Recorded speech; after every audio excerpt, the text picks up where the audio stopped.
Hey culés, Barcelona just pulled off a massive win at one of the toughest stadiums in Spain. Crazy thing is, this is only the second time in 10 years the team has taken all 3 points in Vigo. But it wasn't smooth. Right before kickoff, Hansi Flick had to make a late change. Dani Olmo started instead of Casado, who picked up an injury.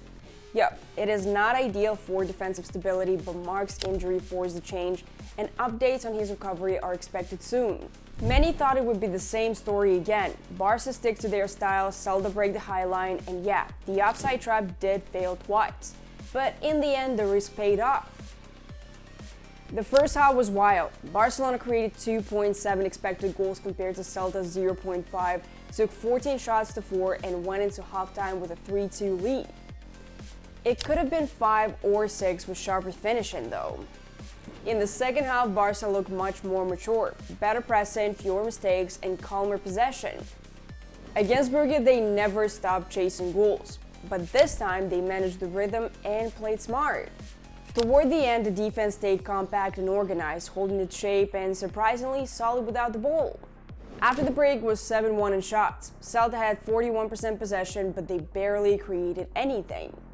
This was Barca at 2 speeds, chaotic in the first half, calculated in the second. The difference comes from team pressing, and at the heart of it all is Robert Lewandowski. He scored from the penalty spot, finished a header from Rashford's cross, and added another from a corner. It was simple, efficient, and clinical. He even dropped deeper to help build up play. After a difficult few weeks with injuries, he looked so good. Robert has a special place in my heart, so you will better show him more love. Deal? Szczesny's form though still raises questions. Some of his saves looked uncertain, but the defense gave him more cover than in previous weeks.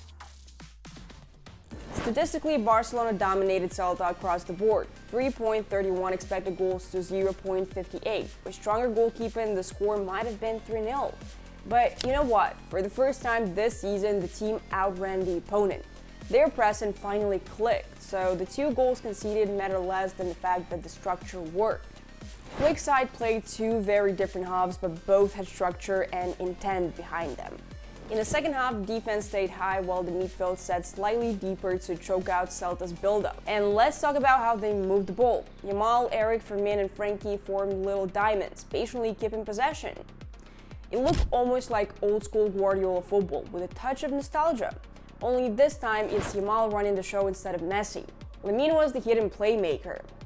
Fermin, Rashford, and Yamal are all in top shape. Rashford worked hard with the ball, tracked back, and set up 2 goals. Yamal pressed consistently and covered for Eric when the shape needed it. And Lewandowski is world class. That was not just a hat trick, it's football IQ and experience on full display. If he keeps balancing his physical decline with smart movement and anticipation, Barca's striker problem is solved. 7 goals already this season in limited minutes. At 37, Levy is still that guy. Now let's talk about surprises. Dani Olmo. He was thrown into Pedri's role and it wasn't exactly his comfort zone. Olmo brings chaos, not control. He's more of a spark than a metronome. But credit to him, as the match went on, he adapted. By the second half, he looked composed. If Pedri doesn't recover in time for Athletic, expect Dani to start again. Flick deserves credit here too. Managing this many injuries and still producing a step forward is not simple. He's been hammered with criticism lately, stubborn, rigid, too faithful to his highlight. But in this match, we saw flexibility. After 2 sloppy goals, Flick adjusted. He let Celta have the ball, but Barca pressed in a compact mid-block, suffocating them completely. Celta didn't create a single chance after halftime. Still, one thing to nitpick is substitutions. Flick again used only 3 instead of 5, and keeping Frenkie on a yellow was risky. That red card could have been avoided, especially with a 1-goal cushion. Anyway, the win puts Barca back in second place, just 3 points behind Real Madrid. Momentum restored, confidence regained, international break incoming. And that's the big takeaway. This team is growing. Even with all the absences, the structure finally looks better. The midfield, Dani, Frenkie, Fermin worked well. The defense, Araujo, Cubarsí, Bolde, Eric held their line. And the attack was really nice to watch. Still, there's work to do in goal. Szczesny's deep in form is a real concern, and Joan Garcia's return can't come soon enough. He brings the calm, footwork, and that liberal energy Flick loves. So defensively, there's still room for improvement. The offside trap keeps looking risky, and 5 goals conceded in 2 matches against weaker opponents isn't good enough. But there's progress, steady, visible progress.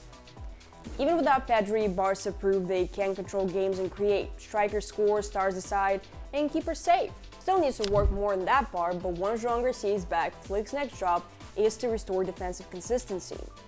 Oh, and guess what? Rafinha and Pedri are close to returning too. After the break, you might finally see Barca's strongest 11 under Flick. Only Gavi and Ter Stegen will still be out, both expected back after New Year. The match against Vigo showed growth, not just from individual talent, but from structure, balance, and belief. The pressing looked more coordinated. Yamal and Rashford closed the wins, Robert, Dani Olmo, and Frenkie handled the middle. They fought for every ball and moved together. Barca promised improvement and they delivered. Yamal controlled the tempo like someone much older. That triangle with Yamal, Frenkie, and Eric brought back flashes of old-school Barca rhythm. Rashford worked selflessly, Lewandowski showed experience and game sense, and Flick looked calm and adaptable. Not the usual chaotic Barca, it now knows what balance is. The defense still needs work, but there's visible growth, tactically and mentally. After the break with Pedri, Rafinha, and Joan Garcia returning, this could be Flick's full version of Barcelona. We're on the right path, both in La Liga and the Champions League. The Copa del Rey will come later. We analyze every match, we correct our mistakes. That's our job. Not everything was perfect today, and we'll review that, but the most important thing is that the players believe in what we're doing. And the second half is the perfect example of how this team should look. That's what Flick said after the match, and judging by his words and the second half, there's reason to believe this team will keep getting stronger. Stay in the game even when there's no matches with Barcelona Live. Link in the pinned comment, as always. If you like this breakdown, hit the like button, share your thoughts about the Vigo game in the comments, and subscribe to the channel. Bye! Thank you for watching.